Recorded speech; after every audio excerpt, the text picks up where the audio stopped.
Hello යාළුවනේ කොහොමද ඉතින් ඔයාලා දැන් අන්තිම පරීක්ෂණ ඒ කියන්නේ ප්‍රායෝගික පරීක්ෂණ ඔක්කොගෙම සමත් වෙලා ඉන්නේ දැන් ඔයාලා අන්තිමට දුවන ටෙස්ට් එකකිනුත් සමත් වෙලානේ ආවේ දැන් ඔයාලට ඊළඟට එන මැසේජ් එක තමයි මං කියන්නේ ඊළඟට එන්නේ මැසේජ් එක තමයි මෙහෙමයි එන්නේ ඊශ්‍රායලයේ අවන්හල් ශාස්ත්‍රීය රැකියාව සඳහා පවත්වන ලද අවසාන ප්‍රායෝගික පරීක්ෂණයෙන් ඔබ සමත්ව ඇත ඒ අනුව ඔබගේ නම ඊශ්‍රායලයේ පිබා ආයතනය වෙත යොමු කර ඇති අතර එම ආයතනය මගින් ලොතරැයි ක්‍රමය මගින් ඔබ තෝරාගනු ලැබුවහොත් ඉදිරි කටයුතු දැනුම් දෙන බව කාරුණිකව දැනුම් දෙමි.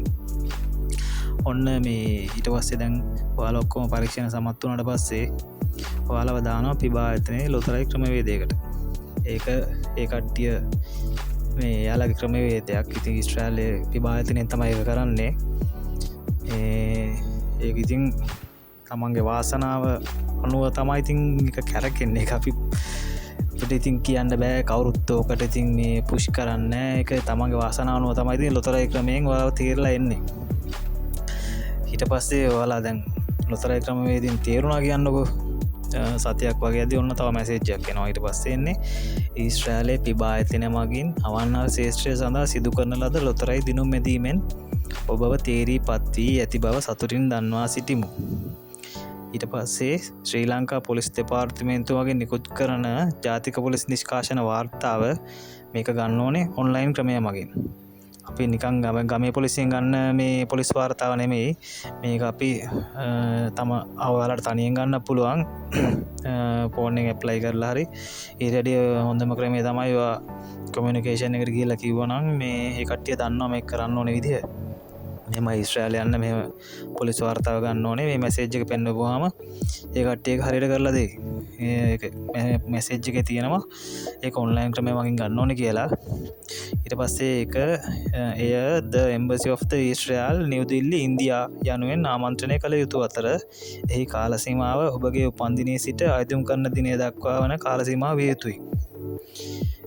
එතකොට පොලිස් වාර්තාව ගන්න ඕනේ ඔයා ඉපදිච්ච දවස් ඉඳන් දැන් ඔයා මේක දැන් පොලිස් වාර්තාව ආයුධම් කරන්නේ ඒ කාල සීමාව අතර දක්වා කාලයට තමයි ඔයා මේ පොලිස් වාර්තාව ඇප්ලයි කරන්න ඕනේ. එමෙන්ම ඔබ විදේශගතව සිටියේ නම් මෙම කාල සීමාව විදේශ ගමන් බලපත්‍රයේ ආගමන හා විගමන මුද්‍රාවන්හි දැක්වෙන දින හා සැසදෙන පරිදි නිවැරදිව සඳහන් කළ යුතුය. නිෂ්කාශන වාර්තාව ඔබගේ නිවසේ ලිපිනයට ගෙන්වාගෙන අප විසින් දැනුම් දෙන දිනයකදී කාර්යාංශයට භාර දිය යුතුයි. හරිද?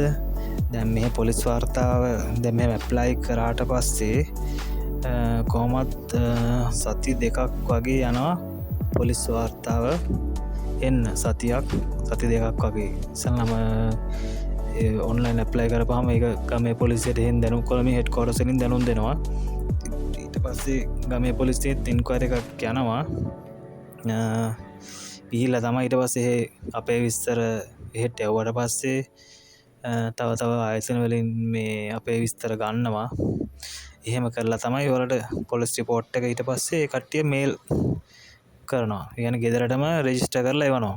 නැත්තම් අපිට කෝල් එකක් දාලා එතෙන්ට ගිහිල්ලත් අපිට අවශ්‍ය නම් ගන්න පුළුවන්. පොලිස් වාර්තාව වෙන වැඩේ ඔක තමයි වෙන්නේ. මේ මැසේජ් එකකින් ඔයාලට කියන්නේ ඔයාලා ලොතරැයියෙන් මේ තීරලා ඉන්නේ. ඊට පස්සේ කියන්නේ ඉක්මනට පොලිස් වාර්තාව ආයුධම් කරන්න කියලා. මේකෙන් තීරලා නැති කට්ටියට එන්නේ මෙහෙම ලොතරැයි දිනුම් මැදීමෙන් ඔයාලා මේ තීරලා නැහැ.